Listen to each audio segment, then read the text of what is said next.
Welcome to my ongoing YouTube video series on business law. My name is Christopher Neufeld of Neufeld Legal. And in this particular YouTube video, and hopefully it'll become a series, we're going to be discussing a very important topic to prospective and new business owners, and that is, how do you afford a business lawyer? Now, by way of introduction, why am I putting together this current YouTube video and this YouTube video series? Well, I said to myself, what is it that people really want to understand with respect to business law and searching out for the right lawyer? And in my 20 or so years of experience in practicing business law, I thought about this and I said to myself, what really makes a decisive thing in a lot of businesses is not only getting the right legal advice, but just making the right decisions with respect to where you spend money and where you don't spend money when you're starting off a business.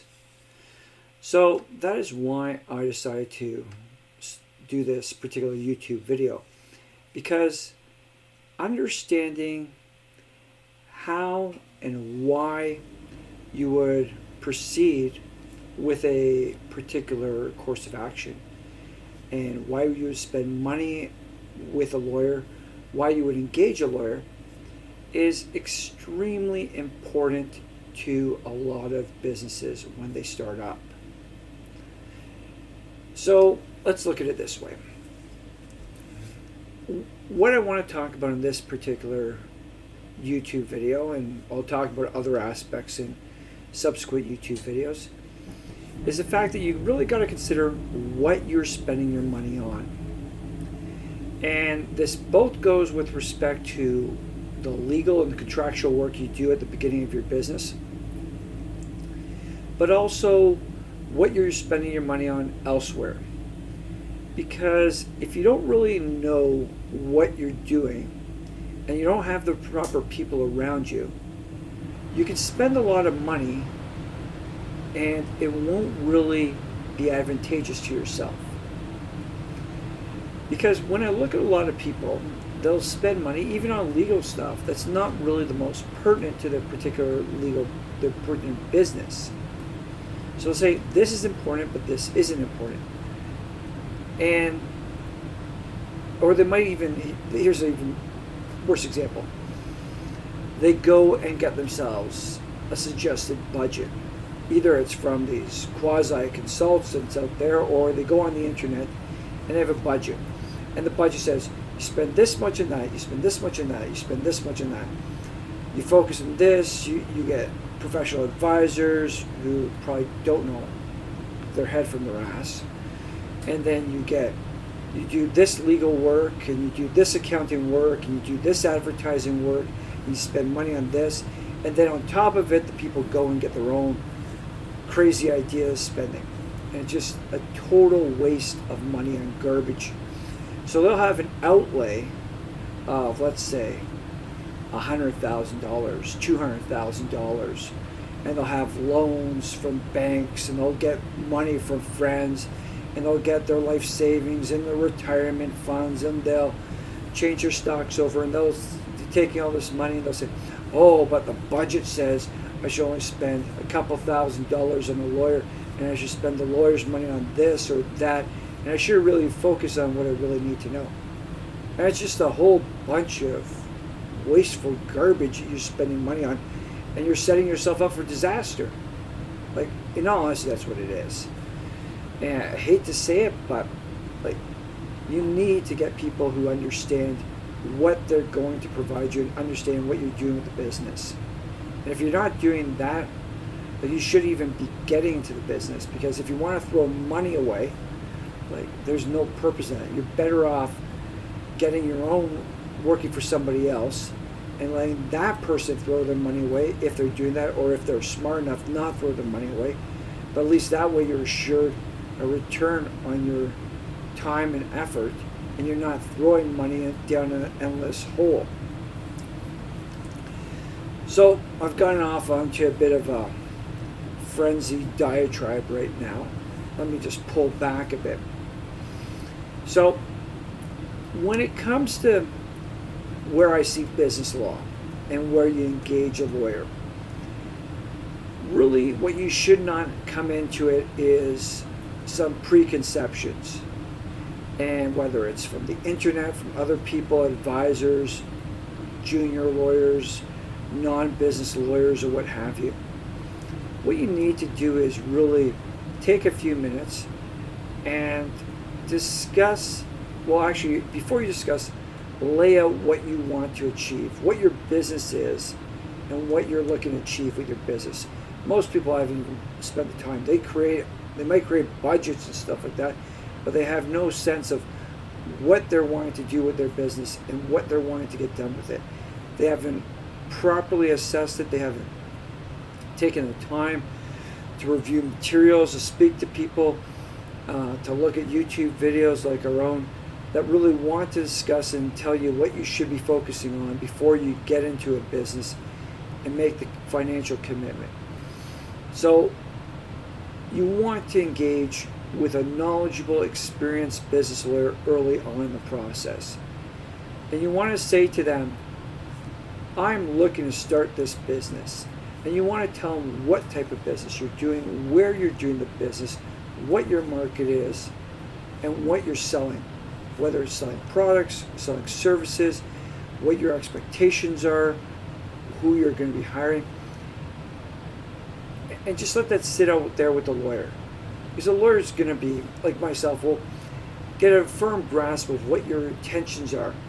It might even give you some proper insights as to where you're going slightly in maybe the wrong direction, or you can redirect yourself. But then they can tell you what is really important to yourself with respect to your legal arrangements. Because not everybody has the same need of legal arrangements as the other person. Like, there are scenarios where two people are going into business together as equal partners, they're friends or they're compatriots.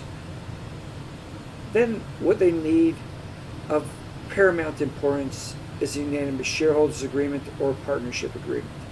That's what's important. But even then, they need to know what's the right agreement.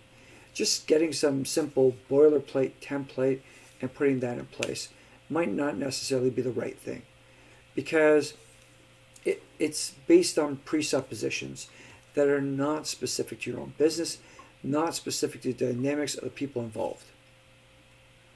And then meanwhile, that might be not the focus of what the legal arrangement you need right now. You might just have somebody who's just being a minority shareholder, somebody who's an investor.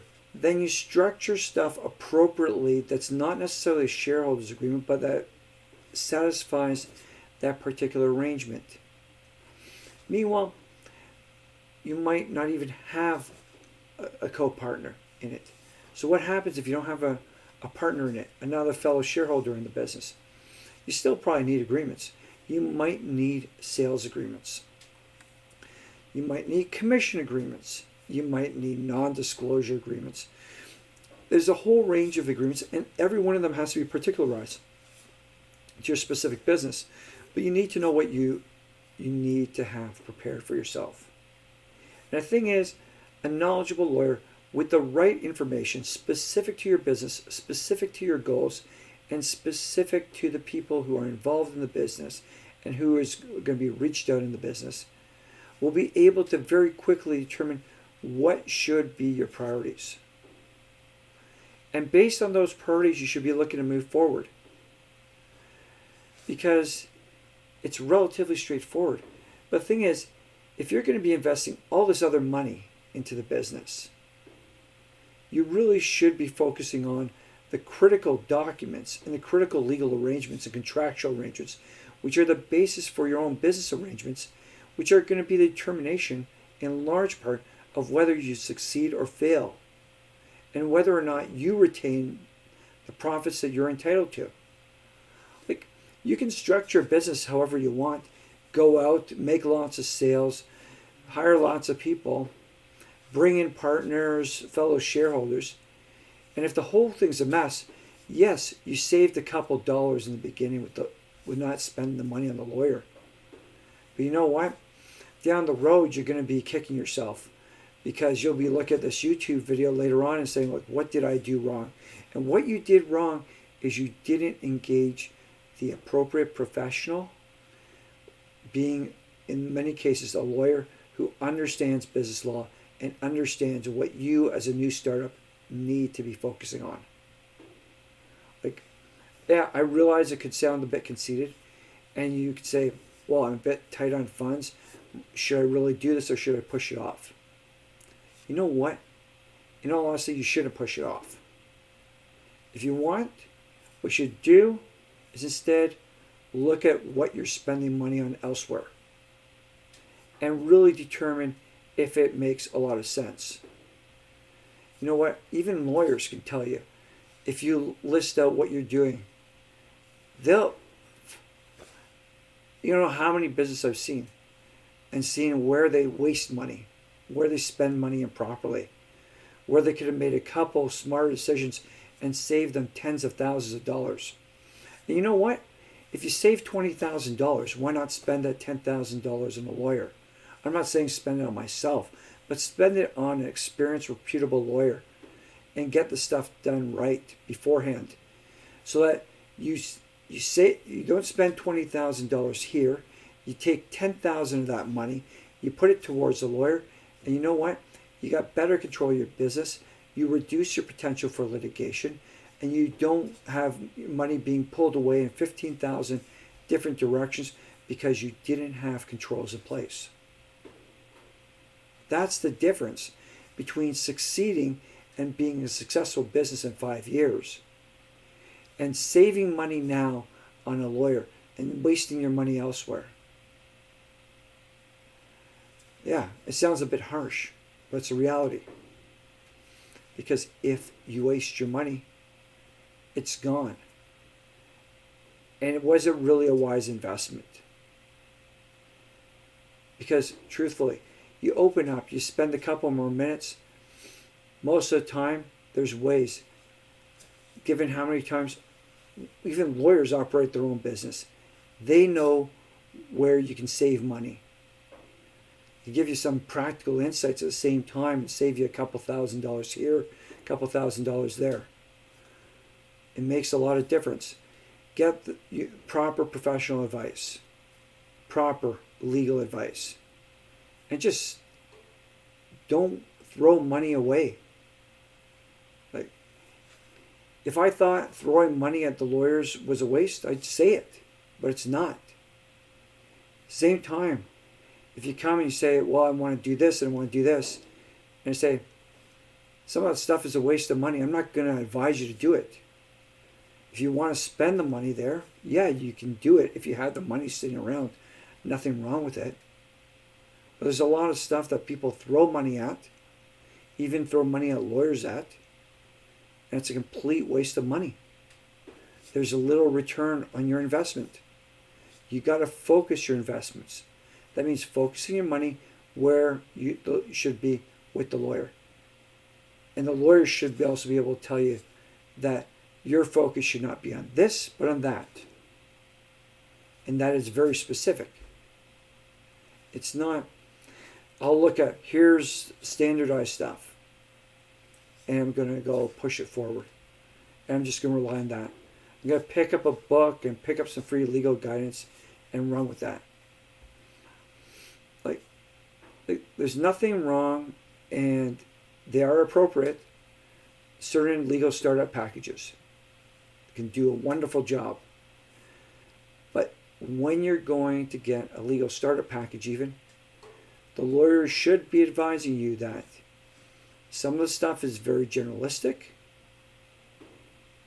Nevertheless, we designed it so we take some time, we bring it in tune with what you need, and we also advise you as to what else you need. Legal services, legal documents should be focused on your business arrangements, both internally and externally. Your client base, the concerns you have with the client base, and the concerns you have moving forward. the concerns that you have with the law.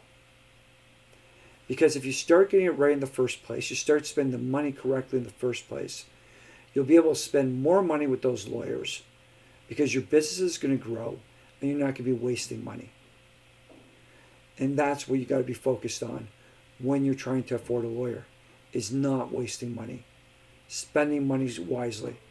Spending money wisely with the lawyer and the right lawyer, and spending money wisely on matters outside the lawyer. And that, I find, is a really important thing in affording a business lawyer and making your business profitable. There's no assurance that your business is going to become profitable, but it's a large measure of making your business have the potential to be profitable and successful. Well, I thank you for viewing this YouTube video. We are going to continue to create videos on this topic because I believe it's actually a very important topic, which I should have been talking about earlier on YouTube videos. But how to afford a business lawyer and other lawyers, so to speak, for other realms, is a very important topic. As such, we hope you like the video. We hope you subscribe to our YouTube channel because that's important to us to getting our message out there. And we also appreciate if you provide us with your comments so that we can continue to provide these free YouTube videos to you. At the same time, we do provide paid legal services, just natural as a lawyer, if you're wanting services from myself.